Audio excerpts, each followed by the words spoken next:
The concrete ceiling, how America silences its most educated women. Good morning, everyone. Thank you for being here today. I want to start by acknowledging the remarkable woman whose insights form the foundation of my talk today, Jacquelyn Gates.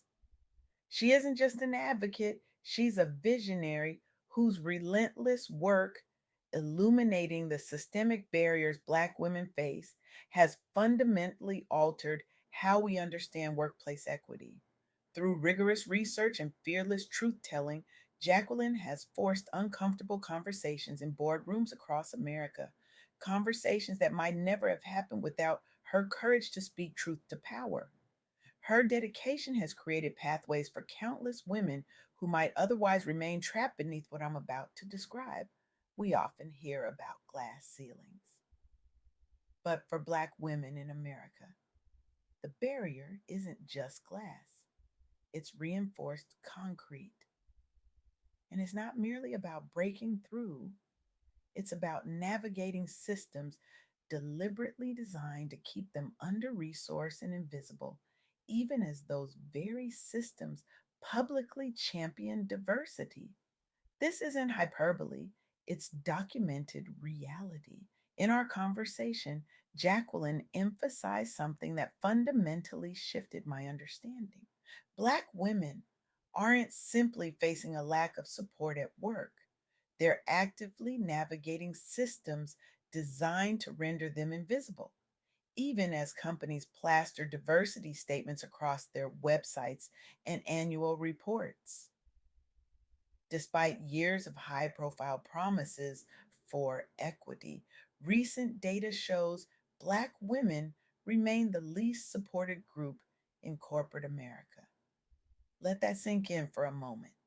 The most educated demographic group in America is simultaneously the most professionally undermined. This isn't just about missed opportunities, it's about enduring daily microaggressions and being denied influential allies who can help propel careers forward. The reality is harsher and more deeply entrenched than most people realize.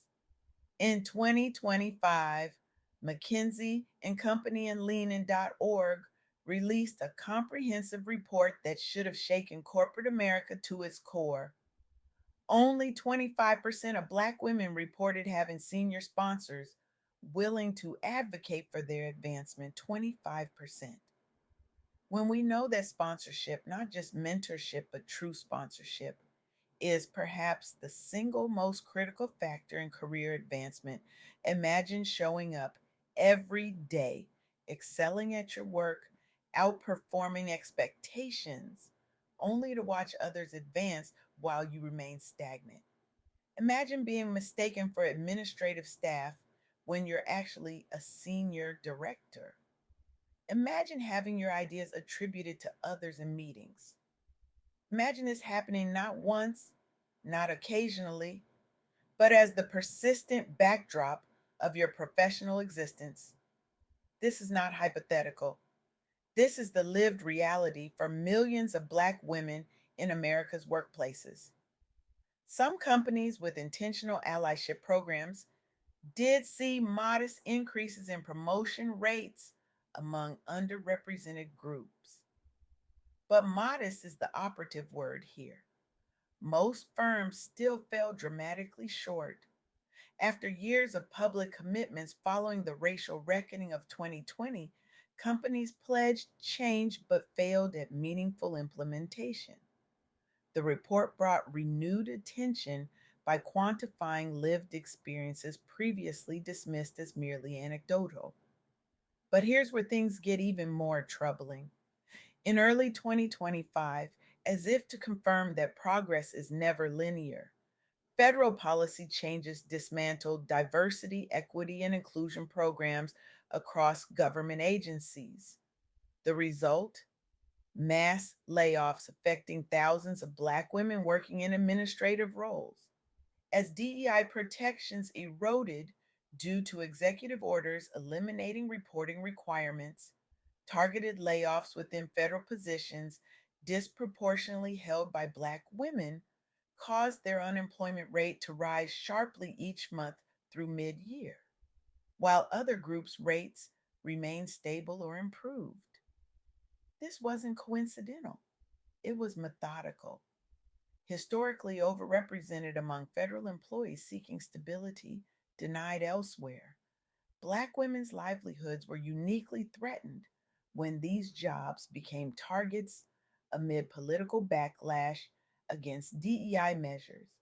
This demonstrated how quickly progress can unravel if structural supports aren't institutionalized, and why vigilance remains vital.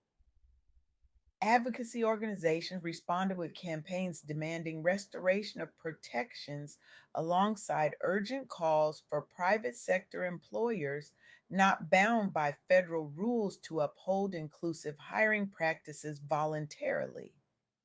These efforts helped slow further job losses but could not reverse damage already done, nor close widening racial wealth gaps without broader policy change. And this brings me to another critical insight from my conversation with Jacquelyn Gates. The wage gap isn't just a statistic, it shapes lives in profound and lasting ways. A July 2025 analysis from Powhere, New York, highlighted persistent pay disparities facing Black women, even those holding advanced degrees in one of America's largest urban economies. Despite leading progressive legislation locally in New York State, wage gaps endure. State data shows average earnings at just 66 cents per dollar, earned by white non Hispanic men, with cumulative losses exceeding $1 million per career span. $1 million over a 40-year career. That's not just a number. That's generational wealth that never materializes. That's homeownership opportunities missed. That's education for children compromised. That's retirement security diminished. That's the compounding effect of systemic inequity playing out in real human lives. State leaders launched annual equal pay day awareness campaigns, plus legislative action targeting transparency and accountability around compensation practices. While incremental gains have been made via local laws mandating salary disclosure and pay audits, systemic discrimination persists, especially amidst national rollbacks, undermining hard fought state progress. New York's advocacy stems from decades long organizing led predominantly by and for communities most impacted, including grassroots coalitions, amplifying voices and statistics ignored federally. They secured some of the strongest equal pay statutes nationwide, plus regular media coverage, keeping the issue visible year round, not only episodically tied to news cycles or federal politics. This serves as a model proving state and local activism can drive change, but also underscores limits without complementary action at higher levels and in the private sector where enforcement varies widely. During our interview, Jacquelyn emphasized that visibility matters as much as opportunity.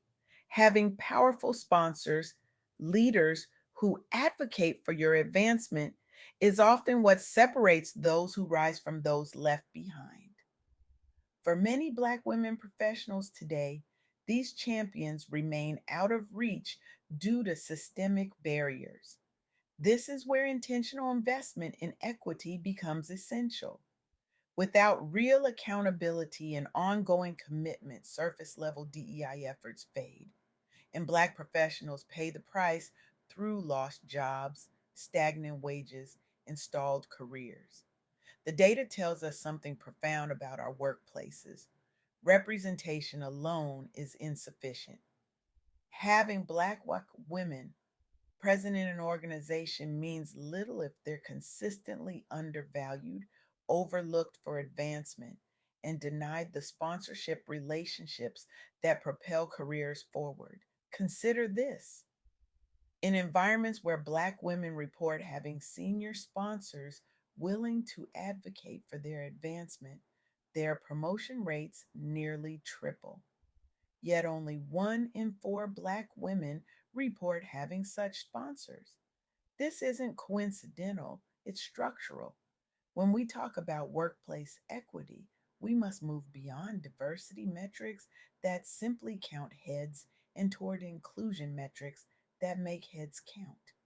We must ask not just who's in the room, but whose voice is being heard, who's getting promoted, who's receiving mentorship, who's being sponsored for leadership. The answers to these questions reveal the true state of equity in our organizations. And here's where I want to challenge our conventional thinking about this issue. Many view workplace equity as a zero sum game, as if supporting Black women's advancement somehow diminishes opportunities for others. But research consistently shows the opposite is true. Organizations with truly inclusive cultures outperform their peers across virtually every metric that matters: innovation, engagement, talent retention, and financial performance. This isn't charity, it's smart business. When we create systems where everyone can thrive, everyone does thrive. The problem isn't that we've tried true equity and it's failed, it's that we've rarely tried it at all. What we've tried instead are symbolic gestures, performative allyship, and diversity initiatives without accountability or resources. As Jacquelyn pointed out in our conversation, the backlash against DEI we're witnessing isn't evidence of its failure. It's evidence of resistance to its potential success.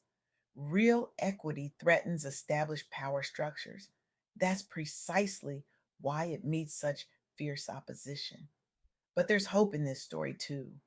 Where intentional, sustained efforts exist, change happens. Companies that implement transparent pay practices, sponsorship programs with accountability metrics, and promotion processes with built in bias checks see measurable improvements in advancement rates for Black women. The path forward requires honesty about where we stand, courage to make meaningful changes, and commitment to sustaining those changes even when they're uncomfortable. It requires moving beyond diversity statements to equity actions. It requires measuring what matters, not just who gets hired, but who gets heard, who gets promoted, who gets paid equitably, and who gets sponsored. I stand before you today not just to share information, but to ignite transformation. We face a moral imperative that demands action, not just awareness. The concrete ceiling isn't just blocking individual careers, it's suffocating our collective potential as a society. Today, I challenge you to become accomplices in dismantling these barriers. If you have power in your organization, use it. Sponsor a Black woman. Advocate for transparent pay practices. Hold leadership accountable for equity outcomes, not just diversity numbers. If you witness microaggressions, interrupt them. If you see ideas being appropriated, redirect credit. If you have a seat at the table, make room. The systems that maintain inequality weren't built overnight and they won't be dismantled overnight, but they can be dismantled. They must be dismantled. And that work begins with each of us today, refusing to accept the status quo, refusing to be complicit in systems that waste human potential, refusing to settle for anything less than true equity. The question isn't whether women we can create workplaces where Black women thrive. The question is whether we have the courage and commitment to do so. I believe we do. I believe you do. The concrete ceiling can fall, it must fall, and together we will make it fall. Thank you.